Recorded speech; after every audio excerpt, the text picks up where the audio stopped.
Baik, Assalamualaikum warahmatullahi wabarakatuh. Halo semuanya, selamat datang di podcast kami. Perkenalkan, kami dari program studi budidaya Moraidan. Pada kesempatan kali ini, kami akan membahas topik yang sangat menarik dan penting dalam fisiologi ikan, yaitu bagaimana ikan menjaga keseimbangan garam di dalam air. Topik ini berkaitan dengan proses osmoregulasi, yaitu kemampuan ikan untuk mengatur keseimbangan air dan garam di dalam tubuhnya agar tetap stabil meskipun hidup di lingkungan yang berbeda-beda. Sebelumnya, perkenalkan saya Nur Aulia sebagai host.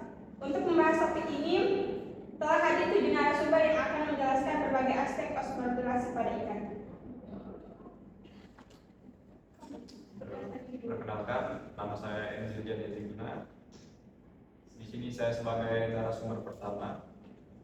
Perkenalkan, nama saya Wahyu Poyedin Sanjaya. Ini saya sebagai narasumber kedua. Perkenalkan, saya Adit Maulida, di sini sebagai narasumber ketiga. Perkenalkan, nama saya Mimran Fauzi sebagai narasumber keempat. Perkenalkan, saya Liz Sofiana sebagai narasumber kelima. Perkenalkan, saya Karatul Aini sebagai narasumber ke-6. Perkenalkan, saya Lala Aulian sebagai narasumber ke-7. Oke, mari saja kita mulai dari pengertian osmoregulasi terlebih dahulu. Apa sih sebenarnya yang dimaksud dengan osmoregulasi? Osmoregulasi adalah proses pengaturan keseimbangan air dan garam atau ion di dalam tubuh organisme agar kondisi internal tubuh tetap stabil. Pada ikan, osmoregulasi sangat penting karena tubuhnya selalu berinteraksi langsung dengan lingkungan perairan.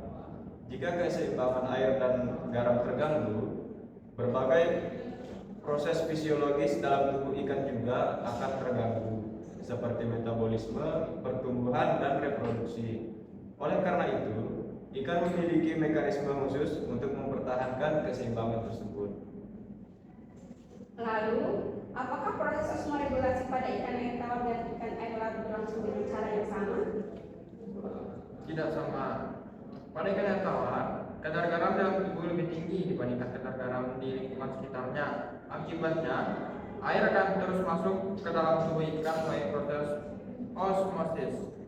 Untuk mengatasi kondisi tersebut, ikan air tawar menghasilkan urin dalam jumlah banyak untuk membuang kelebihan air. Selain itu, ikan juga menyerap ion atau garam dari lingkungan melalui insang untuk menggantikan garam yang hilang.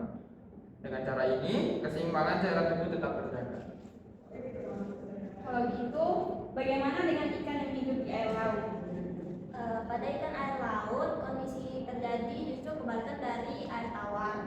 Lingkungan air laut memiliki kadar garam yang lebih tinggi dibandingkan cairan tubuh ikan. Nah, jadi akibatnya air dari tubuh ikan cenderung keluar menuju lingkungan. Nah, cara mencegah dehidrasi ikan air laut banyak meminum air laut. Kelebihan garam yang masuk kemudian dibuang melalui insang dan sebagian melalui ginjal. Dengan mekanisme itu, ikan air laut tetap mampu mempertahankan keseimbangan cairan tubuhnya. Wah, menarik sekali ya. Namun, bagaimana tubuh ikan mengetahui bahwa terjadi perubahan kondisi lingkungan? Perubahan lingkungan seperti perubahan salinitas dapat dideteksi oleh refraktor khusus yang dapat terdapat pada tubuh ikan. Informasi tersebut kemudian dikirimkan ke otak melalui sistem saraf.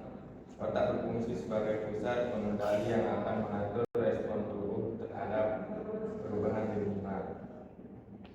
Setelah menerima informasi, otak akan mengirimkan sinyal ke berbagai organ tubuh agar melakukan penyesuaian yang diperlukan untuk mempertahankan keseimbangan air di dalam garam.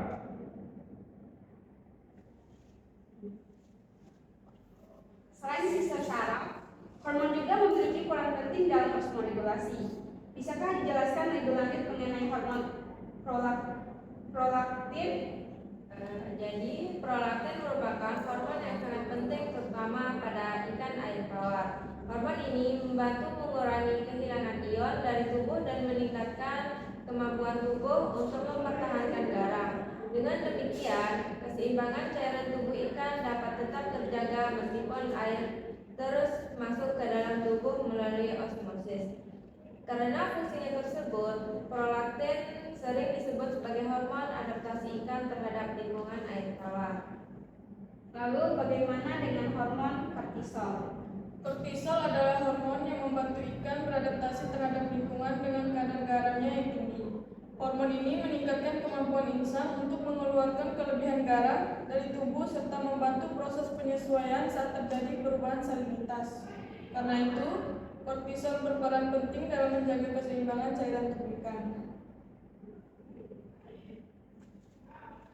Selain hormon, organ tubuh apa yang berperan langsung dalam proses osmoregulasi?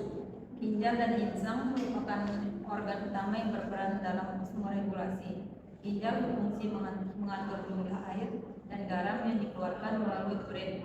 Sementara itu, insang berfungsi mengatur pertukaran ion antara tubuh ikan dan lingkungan.